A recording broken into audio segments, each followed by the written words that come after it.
নমস্কার। সাধারণত রাতের দিকে আমি ভিডিও রিলিজ করি না, কিন্তু আজকে করতে বাধ্য হচ্ছি বা মার্কেট করাচ্ছে। ইউএসের মার্কেট আপনাদের সামনে চলছে।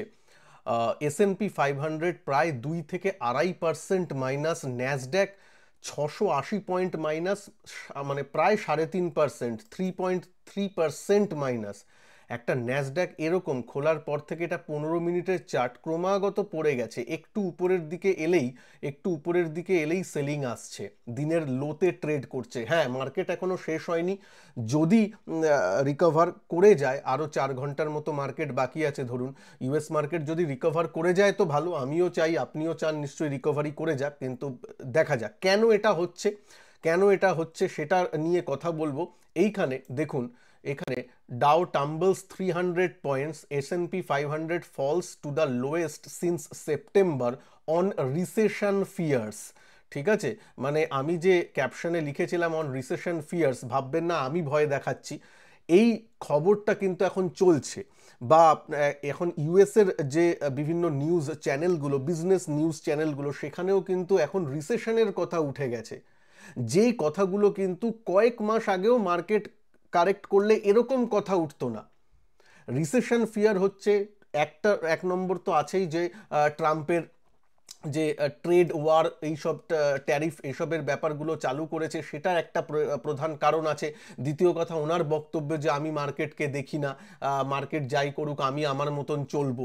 যদিও আমার মনে হয় না সেটা, বিজনেসম্যানরা মার্কেট অবশ্যই দেখেন, কিন্তু এই ব্যাপারটাই, রিসেশন ফিয়ারটা কিন্তু চলে এসেছে, এবং সেটাই কিন্তু আজকে অনেক কথা শোনা যাচ্ছে। এবার কি হয়, রিসেশন হয়তো আসবে না, সেগুলো আলাদা ব্যাপার, সেটা তো সময় বলবে, কিন্তু এই যে কথাবার্তাগুলো শুরু হয়ে যায় না, এতে কি হয়, একটা নেগেটিভ সেন্টিমেন্ট তৈরি হয়, এবং এই নেগেটিভ সেন্টিমেন্টের জন্যে কিন্তু অনেক কিছু বাজারে এফেক্ট করে যায়, যেটা কিন্তু এখন বাজারে দেখা যাচ্ছে। যদি উপর থেকে দেখেন, উপর থেকে আমি যদি ন্যাসড্যাককেই দেখি যে কতটা কারেক্ট করেছে, দেখুন ঠিক ডবল টপ তৈরি করেছে। যারা একটু টেকনিক্যালটা জানেন তারা কিন্তু এই এই প্যাটার্নটা, ভয়ঙ্কর প্যাটার্ন একটা, বিয়ারদের জন্য খুব ভালো, বুলসদের জন্য খুব বাজে প্যাটার্ন এটা, ডাবল টপ করেছে ন্যাসড্যাক। এবং সেখান থেকে উপর থেকে যদি দেখেন প্রায় আজকের এই ফলটাকে নিয়ে 12% নেগেটিভ, এখনো পর্যন্ত 12% ও নেগেটিভ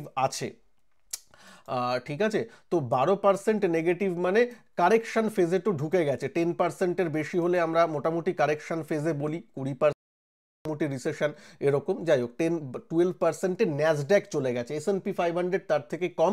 ডাও জোন্সকে আমি পার্সোনালি তেমন দেখি না, কারণ ডাও জোন্স ইন্ডেক্সটা অনেক দিন রিব্যালেন্সিং তেমন হয়নি, 30টা মাত্র স্টকের একটা ইন্ডেক্স, যেটা পুরো পিকচারটা তুলে ধরে না। ন্যাসড্যাকে 100টা স্টক আছে, এসএনপি 500-এ 500টা স্টক আছে। ওভারঅল মার্কেট সাইকেলকে এ ভালো রিপ্রেজেন্ট করে, বা মার্কেট ক্যাপিটালাইজেশনকে এ ভালো রিপ্রেজেন্ট করে, এসএনপি 500 এবং ন্যাসড্যাক, বলে আমার পার্সোনাল ধারণা। আর জানেন, আমেরিকার বাজার তো ওই মেগ 7 ওরাই চালাচ্ছে, যেগুলো টেক কোম্পানি, সেগুলো ন্যাসড্যাকেরই অঙ্গ মেনলি, এসএনপিতেও আছে। তো এই ব্যাপারটা একটু মাথায় রাখতে হবে। একটু রিসেশন ফিয়ার টিয়ারগুলো আসছে, ভারতে কি প্রভাব হতে পারে। হ্যাঁ, যদি এইখানেই আজকে কততে বন্ধ দেবে জানি না, কারণ একটুও নিচের থেকে একটুও রিকভারির কোনো মানে নামগন্ধ এখনো পর্যন্ত দেখা যাচ্ছে না। আমি বাজারে অনেকক্ষণ ধরে দেখছিলাম, আমেরিকার মার্কেট জানেন আমি ভালো মতন ফলো করি, সেই জিনিসগুলো আমি করছিলাম, কিন্তু কিন্তু হচ্ছে না, মানে রিকভারি করছে না। একটু রিকভারি করলেই যেন সেলিং চলে আসছে, মানে কেউ কেউ স্মার্ট মানি যাকে বলে, ওই সেল করার জন্য বসে আছে, সেল করে, দেখুন একটু উপরে উঠেছে একটু সেল, একটু উপরে উঠলেই সেল, এরকম কিন্তু ব্যাপারটা আসছে। তো সুতরাং কততে বন্ধ হয় জানা নেই। টেসলা 12% মাইনাস, দেখতে পাচ্ছেন টেসলার মার্কেট ক্যাপ কত trillion, Tesla 12% minus. Apple 5.7% minus, অ্যাপেলের মার্কেট ক্যাপ আমাদের ভারতের ইকোনমির মতন। ঠিক আছে, 3-4 ট্রিলিয়নের এক একটা কোম্পানি, এরকম তাকে 5% ফেলতে কত পরিমাণ সেলিংয়ের দরকার হয় একবার বুঝুন। ঠিক আছে, সুতরাং ওই কমেন্ট ওরকম, মানে কি বলে, ইররেসপন্সিবলের মতো কমেন্ট করবেন না যে ভয় দেখাতে এসেছি। ভয় দেখাচ্ছি না, যা কথা ফ্যাক্টকে তুলে ধরছি। ঠিক আছে, ফ্যাক্টের থেকে যারা মুখ ফিরিয়ে নেয় তাদের থেকে বোকা কেউ নেই। ঠিক আছে, আপনি মেটা 5% মাইনাস। আচ্ছা, এনভিডিয়া আপনাদের সবার প্রিয়, 4 ট্রিলিয়ন মার্কেট ক্যাপ প্রায়, ঠিক আছে।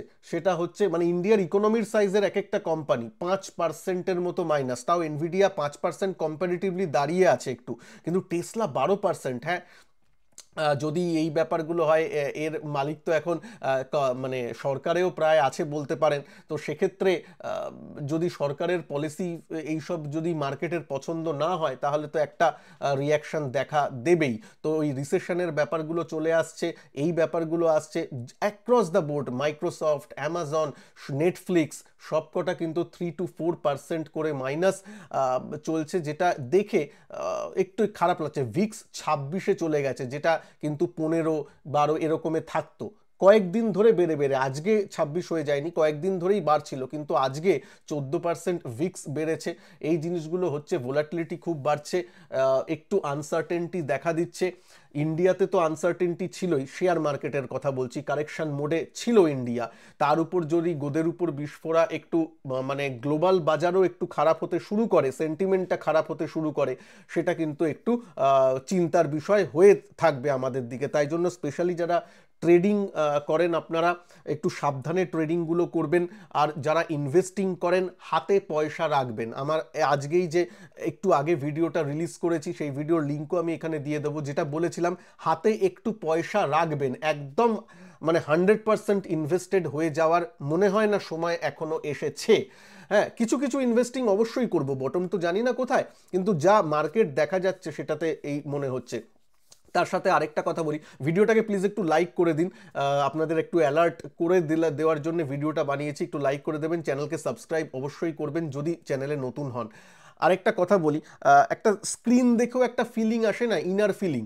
এটা যারা 1-2 বছর মার্কেটে আছেন তারা বুঝতে পারবেন না, যারা 5 বছর 10 বছর মার্কেটে আছেন তারা বুঝতে পারবেন। এরকম কেউ যদি থাকেন 5-10 বছর আছেন, প্লিজ নিচে কমেন্ট করবেন যে আমি ঠিক বলছি কিনা। যে মার্কেটে ওই চার্ট বাদ দিন, এমনি এই যে টেপ রিডিং বলেও একটা জিনিস আছে, সেই স্ক্রিনটা দেখলেই বোঝা যায়। আমার যদি আজকে দেখেন, এটা আমি যে ইউএস মার্কেটে ট্রেড করি, সেটা দেখতেই পাচ্ছেন পুরো লাল, শুধু ভিক্সটা গ্রিন হয়ে আছে। আপনি কি দেখতে পাচ্ছেন? না, হয়তো দেখতে পাচ্ছেন না। আমি আমার ভিডিওটাকে অফ করে দিই, তাহলে এখানে দেখতে পাবেন। এখানে দেখুন খালি রেড, সব রেড হয়ে আছে। আমার ওয়াচ লিস্টের সব রেড আছে, শুধুমাত্র এই ভিক্সটা গ্রিন হয়ে আছে। মডার্না, এটা মডার্না যারা বিটকয়েনে একটু ক্রিপ্টোকারেন্সি নিয়ে করে, তারা একটা গ্রিন আছে। আর ভিক্স ইন্ডেক্স, ভিক্স শুধু গ্রিন আছে, বাদ বাকি সব রেড। ঠিক আছে, তো সেটা একটা আলাদা ব্যাপার। একটু মানে কি বলবো, একটা টেপ রিডিং বা স্ক্রিন রিডিং দেখে একটা জিনিস বোঝা যায় যে মানে ফিলিংটা, ইনার একটা ফিলিং আসে, তো সেটা ইউএস মার্কেট নিয়ে আপাতত ঠিক আসছে না। হ্যাঁ, হতে পারে হয়তো ট্রাম্প একটা ভালো কিছু বলে দিল, বা হঠাৎ করে বলে দিল যে না, আমি যে এই ট্রেড ওয়ারের যে পলিসিগুলো, ট্যারিফগুলো করছি, সেগুলো আরও পিছিয়ে দিলাম, বা আমি নেগোসিয়েশনে চলে আসছি, তাহলে আবার বাজার হয়তো রিবাউন্ড করে যাবে। কিন্তু আপাতত যা দেখা দিচ্ছে তাতে কিন্তু টেপ রিডিং খুব একটা ভালো আমার লাগছে না, ইনার ফিলিং কিন্তু তাই বলছে। যাই হোক, এটা নিয়ে আমি তর্ক করতে চাই না। অনেকে বলবেন আপনি তো সব জেনে গেছেন, সব বোদ্ধা হয়ে গেছেন। একদমই নয়। যারা 5-10 বছর আছেন, আমি বললাম টেপ রিডিংটা একটা ইনার ফিলিং জাগায় মনের মধ্যে, সেটা তারা বুঝতে পারবেন। আপনারা যারা নতুন, তারা হয়তো একটু বুঝতে অসুবিধা হবে। কোনো অসুবিধা নেই তাতে, মানে তাতে আপনি ভুল, আমি সেটা বলছি না।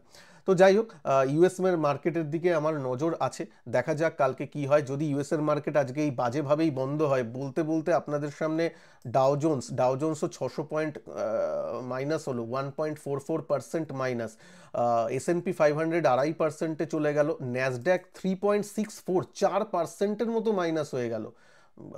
জানি না কি হচ্ছে। দেখুন 3.64, আপনাদের সাথে যখন বলা শুরু করেছিলাম, যাই না, হয়তো 3.5 3.4 ছিল। তো 4%-এর দিকে যাচ্ছে একটা ইন্ডেক্স। এর জন্য যদি ভারতে কালকে যদি একটা গ্যাপ ডাউন হয়, আচ্ছা এটা কি করছে গিফট নিফটি, আমাদের SGX নিফটি যেটা আগে ছিল, সেটা কি করছে একটু দেখে নি। গিফট নিফটি কি করছে দেখে নি। গিফট নিফটি এখন একটু দাঁড়িয়েই আছে, মানে তেমন কিছু রিয়্যাক্ট করছে না, বা দাম এখানে খুব আস্তে আস্তে আপডেট হয়। গিফট নিফটি অতটা ট্রেডিং ভলিউমও হয়নি, অতটা ট্রেড করেও না। 134 পয়েন্ট আপাতত আমার এখানে এই টার্মিনালে মাইনাস দেখাচ্ছে এখনো। তো দেখা যাক কালকে কি হয়। যদি একটা গ্যাপ ডাউনে ওপেন হয়, এবার আমি আবার ইউএস মার্কেটটাই খুলে রাখি। যদি কালকে গ্যাপ ডাউনে ওপেন হয়, কথার কথা বলছি, যদি হয় ইন্ডিয়াতে, তাহলে কিন্তু যারা ট্রেডার, যদি আপনার কাছে কিছু ধরুন অপশানে স্প্রেড করা আছে সেসব যদি থাকে তো ওয়েল অ্যান্ড গুড, তাহলে ঠিক আছে। অপশানে বাই ডিফল্ট মানে আমার বিয়ার পুট স্প্রেড নেওয়া আছে, জানেন উপরে উঠেছে, উপরে উঠে 20 ইএমএতে বাধা পেয়েছে। টেকনিক্যালটা যদি আপনারা চান ট্রেডাররা একটু জানতে, আমি টেকনিক্যাল নিয়ে কালকে ভিডিও বানিয়ে দেবো, কেন আমি বিয়ার পুট স্প্রেড আজকে করেছিলাম। যেটা যদি জানতে চান প্লিজ নিচে লিখবেন যে হ্যাঁ সঞ্জয় আমি জানতে চাই, কারণ অনেকে আছেন যারা ভিডিও খুব শর্ট চান, তাদের জন্যই আমি মানে এক্সপ্লেন করতে গেলে তো ভিডিও একটু বড় হবে, তাহলে যার জন্যই আমি এখন এক্সপ্লেনেশন ভিডিওগুলো খুব কমিয়ে দিয়েছি।